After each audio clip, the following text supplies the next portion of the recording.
Bo'lmasa sekin boshladik. Assalomu alaykum hammaga. Kiyuzmen podkasti davom etadi va Alaykum. yangi sonimizda yangi mavzular haqida gaplashamiz. Xitoyda hayotida bo'lib o'tayotgan voqealarga asoslanamiz. Ya'ni bular bir nima deydi? Biron narsadan oddiy holatlardan xitoyliklar qanaqa his qilayotganligini o'shalar ochib berishga harakat qilamiz, o'z e'tibor bersangiz. O'zimizni tajribalardan kelib chiqqan holda keyin mana shu xitoyliklar orasida yurib, oddiy xalqni shu narsalarga reaksiyalari yoki nima deydi, fikrlarini aytib o'tamiz. Bu yangiliklar ko'rayotganda ham masalan bitta yaxshi tarafi deb o'ylayman. Siz ham biz ham masalan Rossiya yangiliklarini yoki o'sha BBC ga o'xshagan boshqa davlatlarning yangiliklarini va shu jumladan O'zbekiston va Xitoy yangiliklarini ham kuzatib boramiz. Va e'tibor bersangiz, hozirgi yangiliklarda eng top newslarda turgan narsalardan biri o'sha Donald Trampning Xitoyga yuritayotgan siyosati.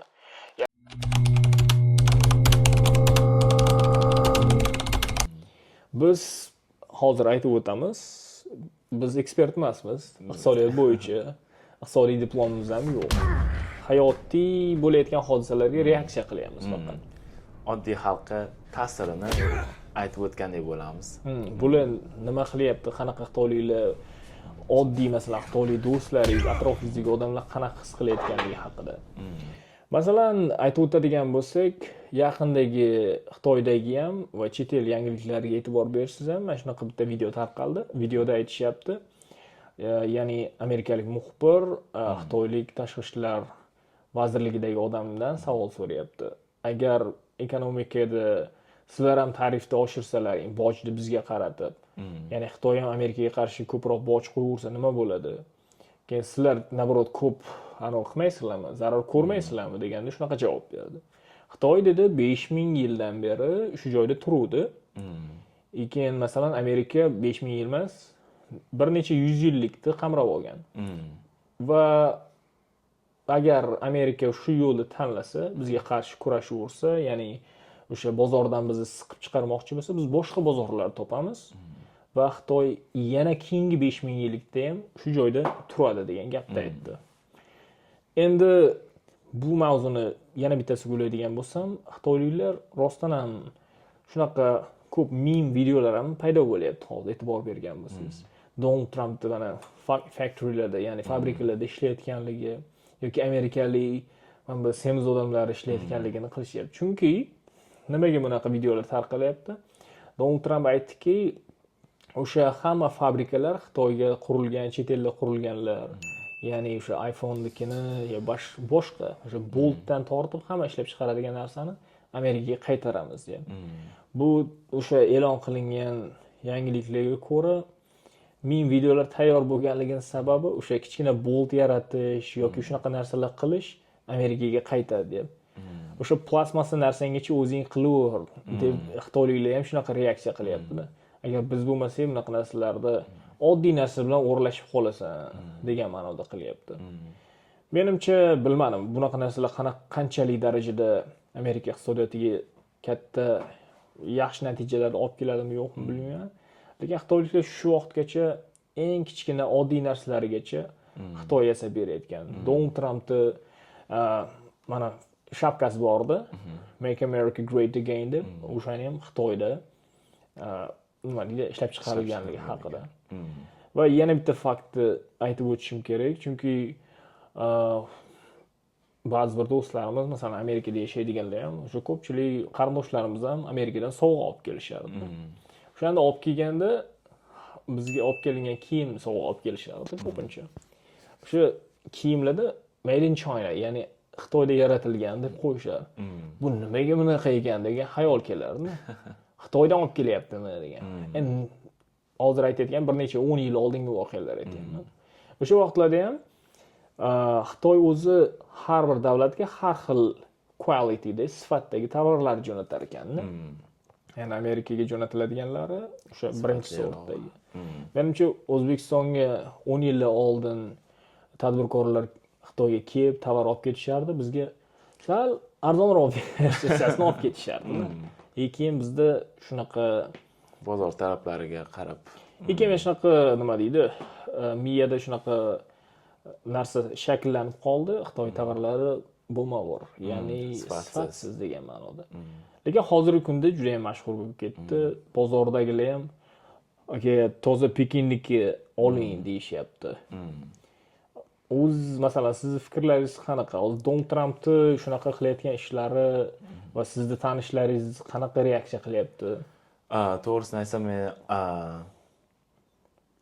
hozirda ko'pchilik o'zini fikrlarini bildirgani yo'q, chunki hali ham nima deydi, tumanga o'xshab turibdi. Hali bir qarorga kelishmadi yoki rezultatlar hali e'lon qilinmagani uchun. Lekin ikki xil reaksiyalar ko'ryapman ko'pchilikda. Masalan, ba'zi bir odamlar o'zida ham ikki xil reaksiya turibdi. Birinchisi, qandaydir qo'rquv bor.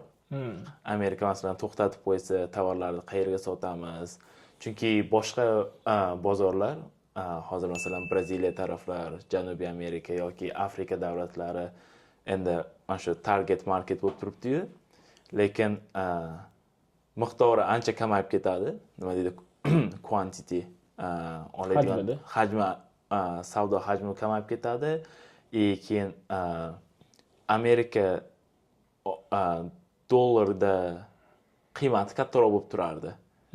Bu narsa nima deydi? Foydaga ham katta ta'sir qiladi. Bir tarafdan qo'rqib turibdi. Lekin Xitoy nima deydi? O'zida tarixini yoki o'zini kuchiga ishonib turib, boshqa davlatga sota olamiz deb bir tarafdan nima deydi? O'zlarini milliy g'ururini ham ushlab turishibdi. Ikki tomonni qamrab olishyapti. Hozir aytganingizdek, fikringizga qo'shimcha tarzda ma'lumot aytib o'tmoqchiman. Yaqindagi yangiliklarga ko'ra, Xitoy ham shunaqa javob qaytardi. Agar Amerika bojlari kuchaytiraversa, hozir tuman bo'lib turibdi deganingizga juda ham to'g'ri, chunki bular aytayapti, agar chunki ikkalasining aloqasi milliardlab dollarni qamrab olgan, endi bu juda katta iqtisodiyotda. Buni o'zgartirish qiyin. Chunki Xitoy juda ham ko'p investitsiyalarni Afrikaga ham tikkan va hozir Janubiy Amerika davlatlariga ham tikkan. O'sha davlatlarga qanchadir qismini sotishga harakat qiladi yoki Janubiy Amerikadagi yangi davlatlarga harakat qiladi. Lekin o'shancha darajada ham Amerika bilan bo'lgan darajadagi iqtisodiy yutuqlarga erisha olmas ekanda natijalar. Chunki shunchalik ko'p tovar almashinuvi bor ekan, ya'ni sotilishi o'sha yoqqa. Endi masalan Amerika eng ko'p import qiladigan tovarlar ekanda. Keyin Xitoy yangiliklariga ko'ra yaqinda aytdi, agar bunaqa qilinadigan bo'lsa, o'sha tovar qolib ketadigan bo'lsa, ichki bozorga chiqaramiz o'sha tovarni degan yangiliklar chiqdi. Ichki bozor o'sha tovarni endi ozroq arzonroq sifatda olib turar. Lekin menimcha bunaqa darajada o'zgarish bo'lib ketmasa kerak deb o'ylayman. Juda ham katta risk bo'ladi deb o'ylayman, chunki Xitoyda mana bilamiz, aholisi juda ham katta, ishchi kuchi, yetarli resurslar bor edi. Ammo Amerika hamma fabrikalarda, korxonalarda o'ziga ko'chiradigan bo'lsa, birinchidan ishchi resurslari yetishmovchiligi bo'lib chiqadi deb o'ylayman. Keyin ikkinchidan Trampning o'zi migrantlarning sonini kamaytirmoqchi edi. Agar migrantlarning sonini kamaytirib yoki shu anada ushlab turadigan bo'lsa, baribir ishchi resursi yana muammo bo'ladi, yana migrantlar olib kirishga to'g'ri kelib qoladi deb o'ylayman. O'zi Amerika migrantlarga qurilgan davlatda. Bilmadim, agar hamma migrant haydab olsa qanaqa bo'ladi? Haydab olmasa ham, lekin juda ham nima deydi, ishchi resursidan qiynalishi mumkin. Keyin mana har bitta narsani o'ziga olib kirgandan keyin baribir vaqt ketadi. Masalan, ba'zi bir industriyalarga 10 yillab ham ketib qolishi mumkin. U effekt beradimi, yo'qmi degan. Chunki bu yerga qurilganlari Xitoyda ishlab chiqarilishi juda ham arzonroq bo'ladi.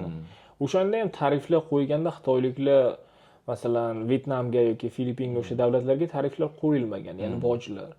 Xitoyliklar ko'p tovarlarini 80% gacha yasab bo'lib Xitoyda, keyin Vyetnamga, Filippinga o'sha yoqqa jo'natib, keyin yana 20% u yoqda tugattirib, keyin Amerikaga Vyetnamda yasaldi, Filippinda yasaldi deb jo'natishayotganda. Bo'lishi mumkin. Bu ham bir qiziqarli fakt menimcha. Keyin mana hozir yana bitta fikr bor edi. Xitoyda o'zi tovarlar bor, bularda muammosi hozir uni sotish bo'lib turibdi xolos. Agar Amerika o'zi ishlab chiqaraman deydigan bo'lsa, uni ishlab chiqarish kerak, uni sotish kerak yana. Oladigan odamni topish kerak. Keyin Amerikada qandaydir nima deydi? Balki sifat tarafdan qandaydir anaqalarga erishish mumkin, nima deydi?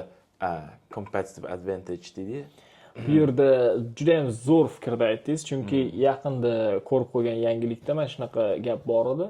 Chunki rostdan ham shu amerikalik ishchi o'sha xitoylik ishlaydigan pulga ishlaydimi degan savol qo'yildi.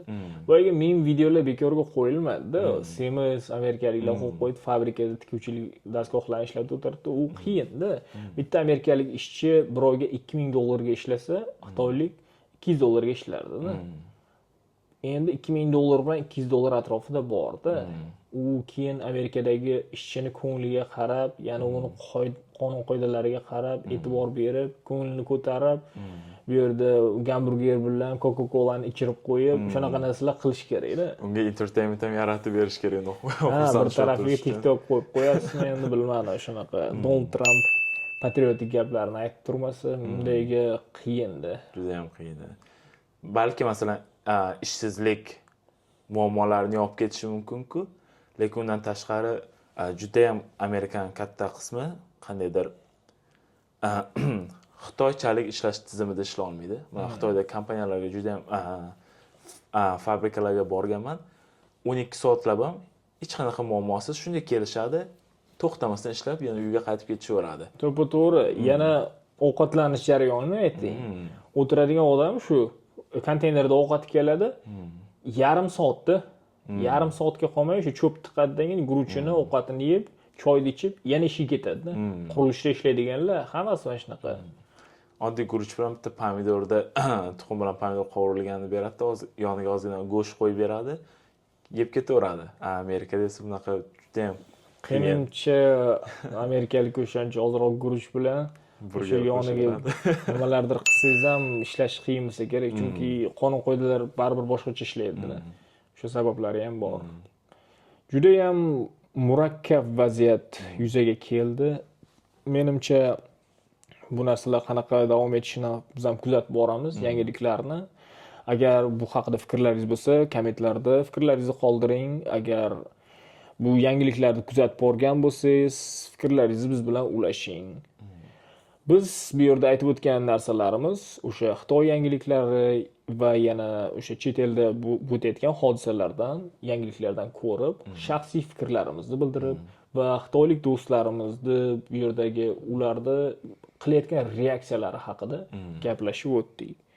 Menimcha bundan nima deydi, birovni tarafini olish yoki bunaqa narsalar yo'q. Faqat o'zimizning subyektiv fikrlarimizni aytib o'tib ketdik.